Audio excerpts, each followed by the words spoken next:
Today I will be giving you the flu vaccine. My name is Ramneek. Do you have any questions for me? Yeah, I actually have a few. Where do they go in the body and how do they work? Before I answer any of these questions, please sign this contract for me.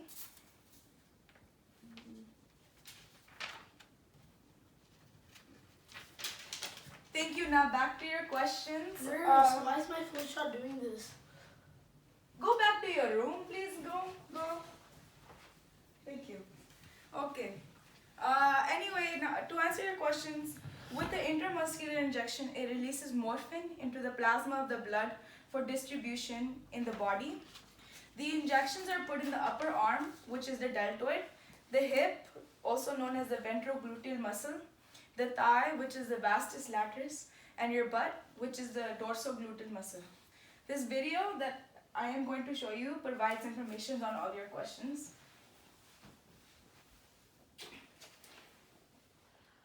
Hi, welcome back. In today's video, we will be going into depth about the functions of the muscular system, body movements, intramuscular injection sites, and the reactions. Okay, but before we go into that, Victoria, I need to tell you about today's sponsor. It's Expo. Expo's there for all your dry erase needs and whenever you need to use a marker on the whiteboard. Period. And that's it. Okay, so the muscular system plays 4 important roles in our body. It produces movement, maintains posture, stabilizes joints, and generates heat. In maintaining posture, skeletal muscles function almost continuously, making one tiny adjustment after another to prevent the forces of gravity from pushing us forward or backwards. In stabilizing joints, the muscle tendons reinforce and stabilize joints that have poorly fitted articulating surfaces. In generating heat, ATP is used to power muscle contraction, and nearly 3/4 of its energy escapes as heat. This heat is vital in maintaining normal body temperature. However, muscles play a major role in moving our body. Body movement occurs when muscles contract across joints. The type of movement depends on the mobility of the joint and on where the muscle is located in relation to the joint. Some of the most common types of body movements are flexion, extension, rotation, abduction, adduction, and circumduction. So flexion is a movement generally in the sagittal plane that decreases the angle of joint and brings 2 bones together, closer together. And so the movement of flexion is like this and like this. Extension is the opposite of flexion, so it is a movement that increases the angle or the distance between 2 bones or parts of the body. Extension could be like this or extension. Rotation is a movement of a bone around its longitudinal axis and is a common movement between ball and socket joints. And you can do rotation like this. This is medial rotation, and then this is lateral rotation. So abduction is moving a limb away from the midline or median plane of the body. Abduction is like... So adduction is the opposite of abduction.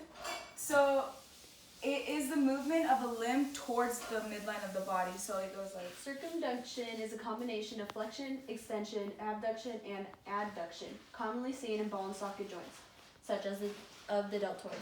And circumduction will look like this. Since we have talked about the muscular system functions and body movements, it's time to get into depth about the intramuscular injection sites and their reaction. There are 4 different sites: the deltoid, the ventrogluteal muscle, the vastus lataris, and the dorsogluteal muscle. In infants, the muscle site is the vastus lataris. The deltoid muscle is located in the uppermost part of the arm and on top of the shoulder. The muscle is a triangular shaped, and this muscle actually gets its name from the Greek letter delta, which is the shape of a triangle. The deltoid muscle is divided into 3 main sections, which includes the anterior, medial, and posterior sections. In the anterior section of the deltoid, the point of origin is the lateral portion of the clavicle. In the medial section of the deltoid, the point of origin is the acromion process and the spine of the scapula. In the posterior section of the deltoid, the point of origin is the spine of the scapula. Each section of the deltoid muscle inserts in the same location, which is the deltoid tuberosity of the humerus. There are actually 3 vastus muscles: vastus lataris, vastus intermedius, and the vastus medius. The same is true for the term vastus. Vastus comes from the Latin meaning vast, which simply means very large or expansive. These muscles are justly called the 3 vastus muscles that help make up the four-muscled quadriceps group, which is the largest muscle group in the human body. These muscles are located in the front area of the upper leg, known as the anterior compartment. They are situated in between the hip and the knee. All three muscles originate at the femur and have an insertion down at the knee on the patella. The gluteal muscles are a group of 3 muscles which make up the butt: gluteus maximus, gluteus medius, and gluteus minimus. The 3 muscles originate from the ilium and sacrum and have an insertion on the femur. The gluteus maximus is the most superficial as well as the largest of the 3 muscles and makes up most of the shape and form the butt and hip area. The gluteus maximus is a thicky flesh muscle with a quadrangular shape. The gluteus medius muscle is fan-shaped and lies between the gluteus maximus and minimus. It is similar in shape and function to the gluteus minimus. The gluteus minimus is also fan-shaped and is between the anterior and inferior gluteal lines. Wow, that was a lot of information. But anyways, now we are going to explain what reactions occur while you receive a shot. A bruise usually appears because small blood vessels are accidentally damaged as your healthcare provider inserts the needle. The blood vessels are a part of the cardiovascular system. A bruise might also form if there wasn't enough pressure applied after the needle is removed. Bruising after a blood draw is typically harmless and doesn't require treatment. After an injection, swelling and inflammation can occur at the site where the needle entered the skin. This is a reaction to the needle or to the medicine that was injected, or it may be a reaction to both. The reaction may happen right away, or it may only begin hours after the injection. This reaction occurs in the integumentary system. In most cases, the reaction is not serious and goes away on its own. The drug from the injection is transferred by the bloodstream into the body's tissues through 4 stages. The example that we are going to talk about is the flu vaccine. The first stage is absorption.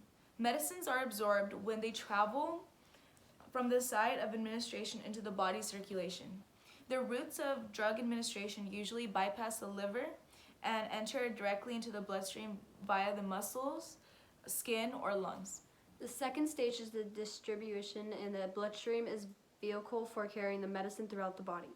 The flu vaccine works by training the immune system to recognize and combat pathogens, either viruses or bacteria. To do this, certain molecules from the pathogen must be introduced into the body to trigger an immune response. These molecules are called antigens, and they are present on all viruses and bacteria. After a medicine has been distributed throughout the whole body and done its job, the drug is broken down or metabolized, which is the third stage. Everything that enters the bloodstream, whether it's swallowed, injected, inhaled, absorbed through the skin, is carried to the body's chemical processing plant, which is the liver. There, substances are chemically plumbed, twisted, cut apart, stuck together, and transformed by proteins called enzymes.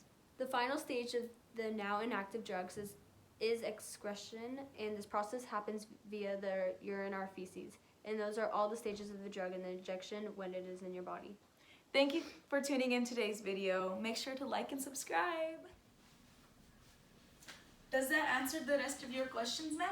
Yeah, I'm ready for them now. Okay.